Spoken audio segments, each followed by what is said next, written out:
Home sellers, I want you to picture it. You get an offer, the price looks good, the terms look good, but one teeny tiny hurdle changes everything. The buyer has to sell their home before they can buy yours. But don't fret, we have a plan. We've sold over 2,500 homes, roughly 50 times more than the average realtor. And I can tell you, home sale contingencies are not always deal breakers, but you need to know how to navigate them. This is how we do it. So stick around and we'll show you how to spot them, how to negotiate them, and how to build yourself an escape hatch in case things don't work out. Welcome to Talking Realty, the podcast for home sellers who want to make more money, save time, and avoid headaches. I'm Glen, realtor and founder of the Ohio Property Group, where we do the same things as traditional realtors, but instead of charging 6%, we charge a low, flat fee. So you keep a lot more money and you still get better results. Check out the free seller tools at talkingrealty.com. And if you love the show, hit that subscribe button. All right, let's get to it. Let's see what our flat fee sellers did this week. We had 4 closings for a total of $857,000 in sales. Total commissions saved for the week were $33,000 for an average of $8,250 saved per listing compared to what sellers would have paid if they'd used a 6% traditional realtor. Now, what would you do with an extra $8,000? I don't know.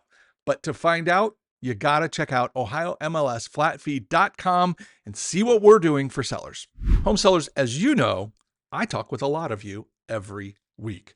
This week, during an offer review, I heard a seller say, if they have a home to sell, I don't even want to see it. This was his response. Like he just had closed that door. They got a home to sell, home sale contingency, forget it. Big mistake, by the way, because just like price isn't the only thing on the offer, there should be few, if any, automatic deal killers, including a home sale contingency. We have seen, I would say, a pretty significant uptick in home sale contingencies, which is why I'm covering this today. So there are a lot of misconceptions around home sale contingencies, how they work, what they mean, how to negotiate them, how to deal with them. And today, I'm going to clear all that up. So what is a home sale contingency? Let's just set the record straight. Unfortunately, Webster did not have a definition, or I'd have given you that. So you're going to get the Glen Ohio Property Group definition. And a home sale contingency just means that your buyer can't close on your home until their home sells and usually closes, almost always. So it typically shows up in one of several ways, and this is how we spot them.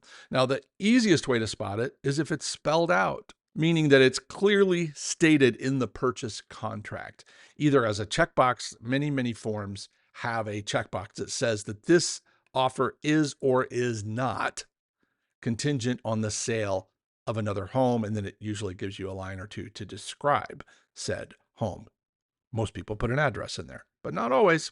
Another way is in the financing section of a deal, you might see the same or similar clause that the financing is or is not contingent on the sale and closing of buyer's real estate or something. There'll be some fancy lawyer words in there, but that's what it's trying to tell you, is that this offer hinges around the buyer also selling their home.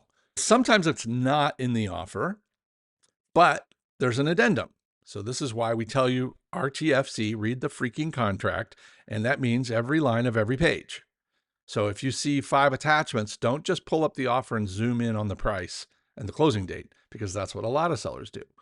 You need to read every piece of paper because they are all considered one happy family, i.e. the entire offer. In fact, there's usually a clause somewhere in that purchase agreement that says, oh yeah, all the other pieces of paper we sent you, also part of this deal. So look for another one. Some boards, some realtors use a separate home sale contingency addendum. So it may have no mention at all in the offer, or it may just be a checkbox that says home sale addendum. And then you've got this other 1 or 2 page document that explains all the ups and downs, ins and outs, and we'll get into that here in a little bit, of the home sale contingency. But that's another great way to know that the buyer needs to sell their house first. Sometimes, if it's not in the offer, it's not on the addendum, you'll see it in the pre-approval letter.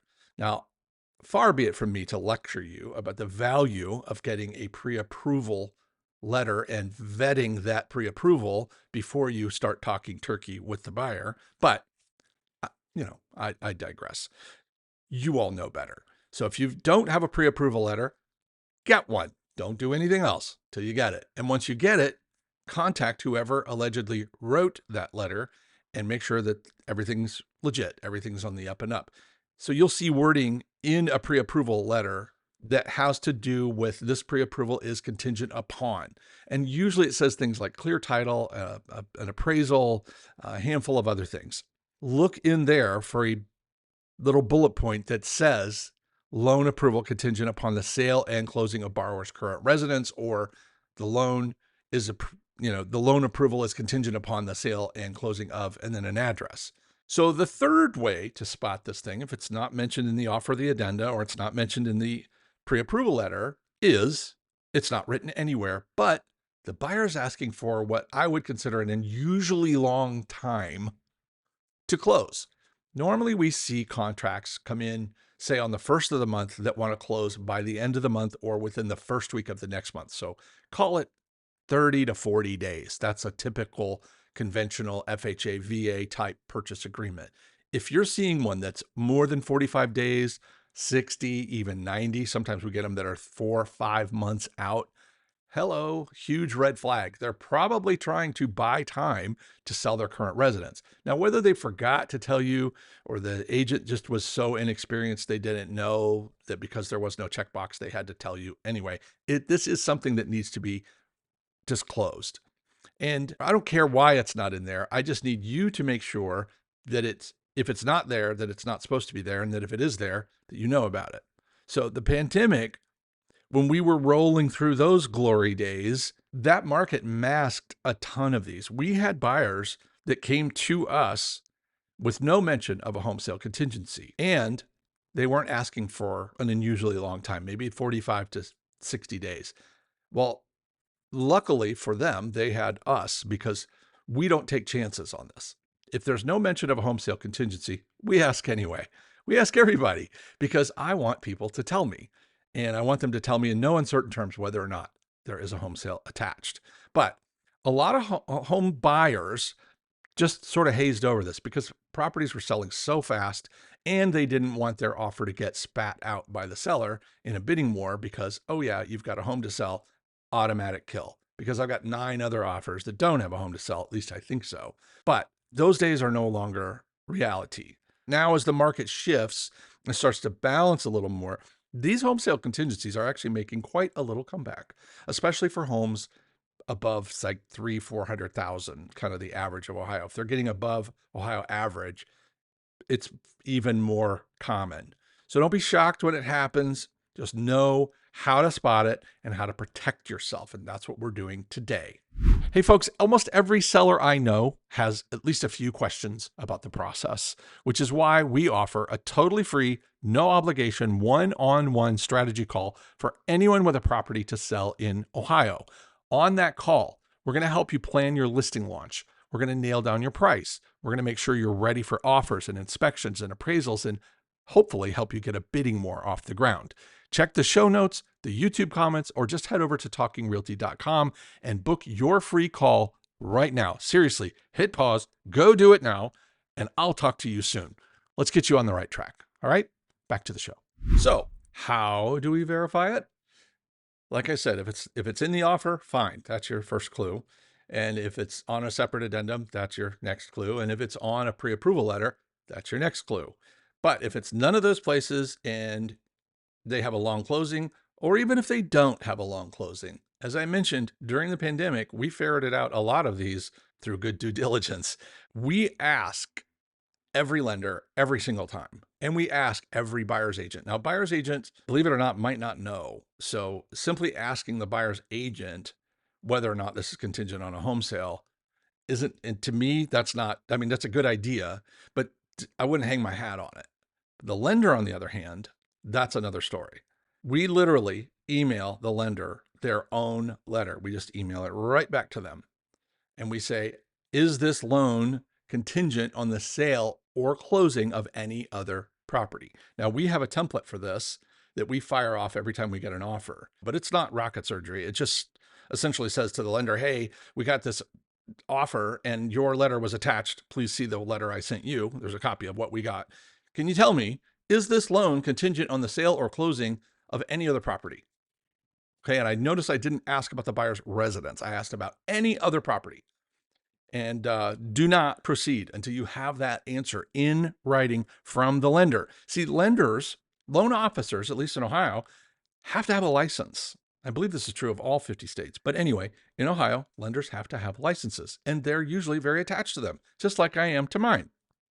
Well, I can tell you, people with licenses might lie to you on the phone, but they will probably never lie to you in writing. So that's why we ask. People with licenses don't usually lie on paper. So ask them in writing. If they try to call you or set up a call, I personally would ignore it. I would just, say, hey, I'm really tied up. Please email me, and then keep following up that email. And if you're not getting the response from the lender, that's a huge red flag, because the lender is now your buddy all the way through closing if you take this deal. So you need them to be communicative with you. Regardless, I want something in writing from the lender that says no, they don't have to sell, or yes, they do have to sell. Wanting and needing a home sale contingency are two very different things.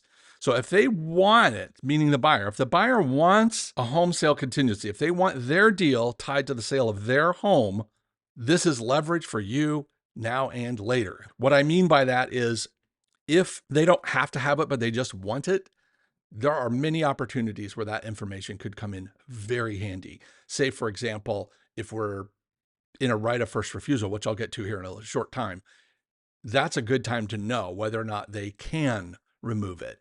So the buyer may come to you at some point, either during the negotiations or during the rest of the process on the way to closing, and say, hey, we're removing our home sale contingency.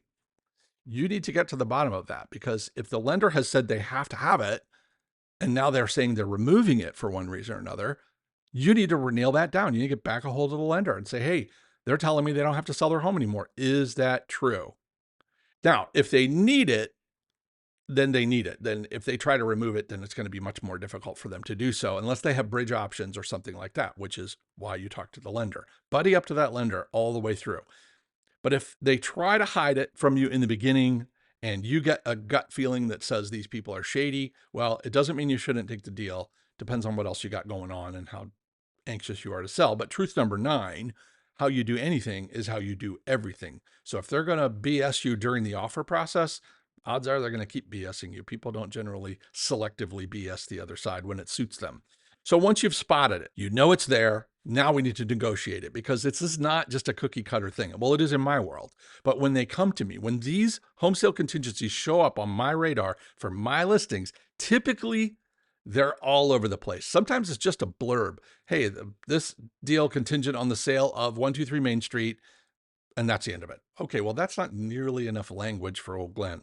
So what we like to do is not only get to the bottom of it, like what's the status of this property and where are we? Has it been on the market for 6 months? Is it not on the market? Is it going on the market? Is it going to be listed in the MLS? Is it going to be listed FSBO? We need to know all those things, but I need to build in some back doors.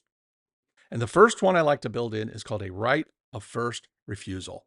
Now, this little gem you've probably heard of, but let me tell you how we do it.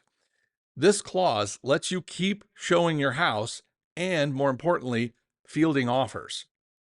So if you don't have this right of first refusal, you can still show it. Nobody's going to want to see it, but you can still show it. And the only offers you can field are backup offers, which is fine, but you're still anchored to this offer until it dies or closes. So you can't just willy-nilly bump them out. But if you have a right of first refusal, you can bump them out. So if a better offer comes in and you have this language in there, you notify the buyer first, and then you give them right of first refusal, X number of hours. Usually 24 hours is plenty, or 48 hours if you're feeling super Santa Claus-y, to remove their home sale contingency or step aside and let you pursue the other buyer. Now, this is why it's critical that you've asked the right questions before you got into this deal. Because if the lender told you they don't have to sell, but they kind of want it in there, then you know they can remove it. But if the lender said they have to have that home sale closed before they can close on your house, and then you send them, hey, I got another buyer, you got 24 hours to either remove your home sale contingency or get out of the way, and they come back and say, okay, we're removing our home sales. Well, that means they want to, but it doesn't mean they can. So that's why you got to loop the lender back in. And I know this is a little bit fuzzy. So if this isn't clear as a bell, please email me. Please book a call. Let's talk about it if you're in Ohio. If you're not in Ohio, please email me and I'll give you the general rules of engagement here. But in most MLSs, when you have a right of first refusal, the MLS, while they make you tag this property, you have to update the status usually within 24 hours of accepting a contract. You can, in most MLSs, indicate that you have an escape clause, a right of first refusal, a kick out. It's called all sorts of stuff depending on the MLS you're in. But somewhere in the agent remarks, and hopefully in the status itself, you should have some options. But at a minimum, at least get it into the agent remarks that you have an escape clause, you have a right of first refusal. That signals to agents, keep showing it. If your buyer brings me a better offer, I can bump the first one, okay? So that way they know it's not a waste of time. And in case I haven't mentioned this before, you are under no obligation to tell any buyer, any agent, anything about any other buyer or offer. So if someone comes to you and says, hey, what are the terms of that first offer? You don't have to tell them anything. You can just tell them that it exists and that you have a right of first refusal. If they keep pressing you, you can say things like, naturally, I can't get into that. On the other hand, you may have a right of first refusal. You get another buyer, you get an offer you would like to accept. You go to your first buyer and try to bump them, and they'll start picking at you, especially if they have an agent. Well, how much are they offering you? Or et cetera, et cetera. You don't have to tell them any of that stuff. The only piece of information that's relevant is that you have an offer you would like to accept from another buyer. They're on the clock. That's all that matters. Outside of that, you have no legal, moral, or practical obligation to tell anybody anything else. The next thing we like to build in after the right of first refusal is done is benchmarks. Most of the time when we get an offer that has a home sale contingency, the home is not on the market in almost all cases. Every once in a while, it just got listed. But for the most part, they come in and the buyer is not willing to put their home on the market because they haven't found a place to live yet. Okay, well, now we've got the opposite problem. They found a place to live, but they haven't sold their house. So I like to build in timelines and benchmarks to the contract, allowing my seller the option of escaping if buyers don't hit certain marks. The first one, I like to use 3 days, which is way more than enough time, 3 days to get their home on the market in the MLS. Do not abide by someone who is giving you a home sale contingency and they're going to mark it for sale by owner. I would never, I hate to say never, it would be a rare day that I would advise a seller to accept a home sale contingent offer where the buyer wasn't compelled in the contract with me to put it in the MLS within 72 hours. The next benchmark I like is how long you're giving them to get it under contract. So let's say they get it in the MLS, but they grossly overprice it, or they got horrible pictures, or they don't let it be shown. Well, they're not going to get any offers, and you're dead in the water until they get that thing under contract. And you're not even out of the water until they get it closed. But let's walk before we run. So I like to build in something that says buyer has 7 to 14 days. So pick a number between 7 and 14 days to get the house under contract. And I'm not going to give you the legal jargon for that. You can find that either in local forms or you can call an attorney. But somehow you need to express that the buyer, if you take this deal in the somewhere in an addendum or in the extra terms or something, that the buyer only has 3 days to get the property on the market. Put a date in if you want. Buyer has until, January 15th at midnight to get the house in the MLS, or you, the seller, can terminate the contract. Same with the 7 to 14 days, whatever suits you, to get the house under contract. In other words, they've got a buyer and an offer is signed, not a verbal offer, but an actual signed contract with an actual buyer. And then give them about 25 to 35 days to close. So you're looking at 3 separate bullet points depending on where the buyer is. Sometimes we get offers with a home sale contingency. The home is not only on the market, it's already under contract. Well, in that case, I don't need some of this. What I might say is buyer's home must close on or before, stick a date in there that's before I have to move if I'm the seller, because I'm not going to move until it's a sure thing over here. All right. So all good things for you to bake in. So you've got your right of first refusal and you've got your benchmarks, right? Get it on the market, get it under contract, and get it closed. At any of these points, if the buyer misses a milestone, you have the right to kill the deal or extend. If you have nothing else going on and this is still your best horse to ride, extend. Just do a quick extension that says, such and such has been extended until blah, blah, blah, new date. And then you can revisit it in a few days, or if they need a couple extra days to get it on the market, you can, in writing, extend that.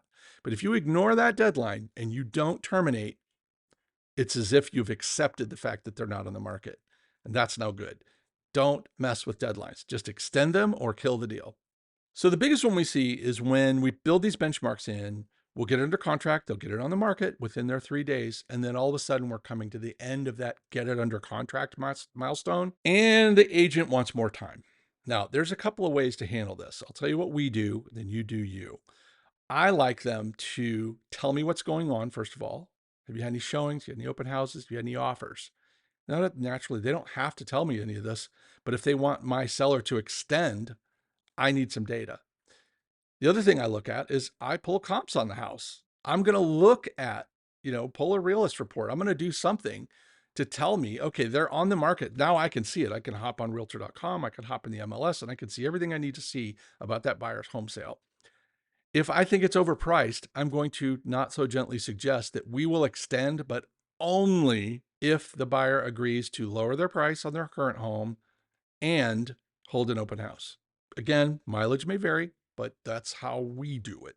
Another thing you can do, if they extend, and this goes for any contract, even if it's extending the closing for some other reason, or they extend an appraisal period for whatever reason. Anytime you are asked to renegotiate the dates of that contract and they're not to your benefit because they want more time, I like to negotiate new terms, or at least attempt. Maybe I get a non-refundable deposit. Maybe I bump the price a little bit. Maybe I get some free possession after closing. Maybe I get to kick out that home warranty that they freaking made me pay for. I don't know. But if you ask me for something, especially if it's the second or third time you've come back to the well and asked me to bump it out another week, now I'm going to start upping your skin in the game. And then we see this sometimes when the lender is delayed, the buyer's agent will come back. Hey, I need more time. Okay, well, how much more time do you need? Probably only a week. Great. Do it once if you want. But if they come back again, like, oh man, this happened in underwriting and blah, blah, blah. Okay, well, yeah, we'll extend another week, but we want a $2,000 non-refundable deposit. Here's the address to mail the check. Well, now, and you're going to credit that toward the purchase price at closing. You're not asking for extra money. All you're saying is, I'm going to convert your earnest money into a non-refundable deposit. Now we're going to see how serious they are. If they balk, you should pay very close attention to that because it means they also have doubts. They're busy selling you on how this is a lock, and then you ask them to put their money where their mouth is. If they balk, well, now you have your answer.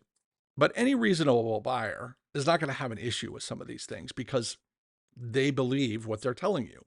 But if they're unreasonable, well, it's a different story. And if this drags on too long and you end up having to kill this deal, you can rebound. You can refresh, you can rebound. Episode 21 is all about rebounding, coming back on the market after a deal dies. Episode 55 is how to refresh your listing and bring it back as new. So check those episodes out if you would like to know more.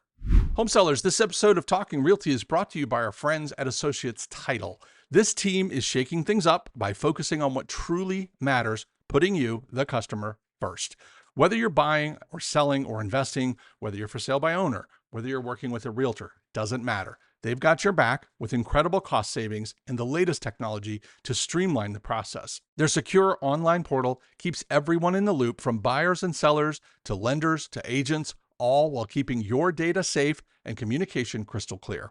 If you're getting ready to make a move, don't underestimate the importance of having a great title company in your corner. Check them out today at associatestitleinc.com or call my friend Ryan Phillips at 614-419-2418. Remember, they're not just in Ohio. They're in a lot of states, so give them a call, but do not leave your title company choice to chance. And definitely don't let the buyer or their agent make that choice for you. All right, back to the show. So we've got it under contract now. I've got my right of first refusal. I've got my benchmarks built in, and I'm a happy camper. What I need to know now is what in the world is going on with that buyer's property, because I need the other party to understand, the buyer's camp needs to understand that I am now their best friend and I'm going to be asking a lot of questions very often. And this is how you maintain control, because most often if you don't follow my advice, you're going to ink this beautiful deal and then they're going to go completely dead silent on you. You're not going to have any idea what's happening. But if you start early enough, set a calendar reminder and then start gently following up. Hey, what's going on? How's it going getting their house on the market? That's at day 1 or 2. Don't wait till the deadline. After that, you can start to nag a little more. But monitor their property online. If they truly listed it in the MLS, well, there's going to be some pretty public evidence, i.e., it's going to be on all the websites. Watch for listing activity, watch for photos, open houses, watch the price changes. You can see all that. Just go to any of the millions of websites out there that show properties and favorite that property. You will get automatic updates every time anything happens. And with your benchmark check-ins, email that agent or that buyer regularly. Just checking in. How's the offer activity going? i.e., you should be getting offers by now.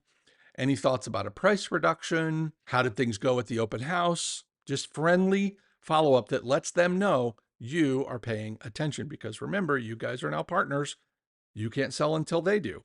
Once they do get it under contract, great, but you're not done, because they have the same hurdles you do. How'd things go with the inspection? That might be an email that I send out a few days after it goes under contract. Oh, well, the inspections are tomorrow. File that away. Day after tomorrow, I'm going to follow up again. Great. I'm going to send them that same email that said inspections are tomorrow. Well, the day after tomorrow, I'm going to reply to that and say, how did they go? How's it going? And hopefully you're going to get something back that says, oh, they didn't find anything, or they found a few things. We're taking care of it. We're clear. So you're clear of inspections? Like that contingency is removed? Yes. Great. Wait a little while. How's the appraisal going? So these are all questions I like to continue to ask throughout the whole process, because I hate surprises most of the time. But it's professional, it's polite, and it keeps the deal moving. If you're using the same title company as the buyer, which you should, by the way, maybe another thing you bake into your deal is that when they sell their home, they are required to use the same title company that you're using to sell your home. Very high-handed, but quite honestly, smart business, because there's a lot of inefficiencies when you've got two title companies trying to work together. They should play together, and many times they do, but just as often they don't. If you're all in-house, one processor handling both deals, you're far less likely to have this inefficiency. And by the way, it'll be faster and probably cheaper. The upside to that is you get updates. So no matter what the other side is telling you, you can always go to your title rep and say, hey, what's going on? Has the other lender open title? The buyer's buyer, open title. Have you heard anything about this, that, or the other? How are the wire instructions going? Have the scheduled closing on the buyer's buyer? All of those things. You can get all of that information through your title company if they're all using the same one. And people may get annoyed with you, the buyer, the lender, the title company. Somebody may get annoyed with you, probably their agent, but they can't really complain, because remember, you are gracefully agreeing to work with them on their situation. You're doing what you're supposed to do. You're protecting your deal, and there's nothing wrong with that. Each checkpoint, whether it's listing, whether it's a contract, whether it's an inspection or appraisal, that's your chance to either extend or exit, and never decide until you have to. Wait until the data tells you what to do. So back to my opening guy, wanting to say, let's kick out all offers that have a home sale. My question to him, or I guess his question to me, was, why should I look at an offer where the buyer also has a home to sell? And it really depends. I mean, should you accept one of these? Really, it comes down to, just like everything, the strength of the offer, like all the other terms, and the strength of any other offers you have on the table. This can't be done in a vacuum. I don't think you can legitimately or responsibly say, we won't consider any offer that has a home sale. Because what if you get a holy grail offer, cash, no inspections, their house is not only on the market, but it's under contract and it's pending. In other words, they're done. They're closing in 3 days and they want to close on your place in 10 days. If you've broadcast to the market, because I see this, Some people will put right in the freaking MLS, no home sale contingencies. Well, you've just lopped off a portion of your buyer. And I think that's a terrible idea. Sure, if you've got multiple offers and you've got non-contingent offers that are as good as or better than the one that with the home sale contingency, okay, well, that's a no-brainer. But if that contingent offer is the best offer on the table outside of the home sale contingency, and by the way, this happens more often than you think, but the home sale contingency is in the way, you can use that offer, use the terms from that offer to leverage other buyers. And here's the secret. A weak offer with a home sale contingency is still an offer. It still gives you the right and the privilege to go out to the market and say, hey, we've got an offer. You guys better move it. That's our whisper campaign. Very effective. Truth number 11, nothing motivates a buyer like another buyer. And as I said before, you are under no obligation. In fact, you shouldn't reveal the terms of the offer that you have on the table. So just let people know, yeah, we're getting offers. It's the craziest thing. If the home sale contingent offer is still significantly better than any other offer that you've got and everything else checks out, I would go for it with the protections that I mentioned earlier. And all of this depends on your priorities. If you need cash only buyers, or you need as is buyers for an estate or for a fixer upper, if you need super long possession, maybe you're building a house and you don't want to move twice. So you want to close now, but you don't want to move for 3 months. This home sale contingent offer, this buyer, they tend to be more willing to negotiate.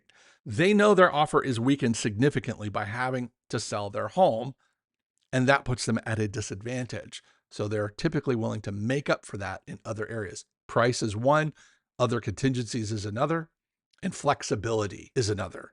So that's why I like to at least consider them.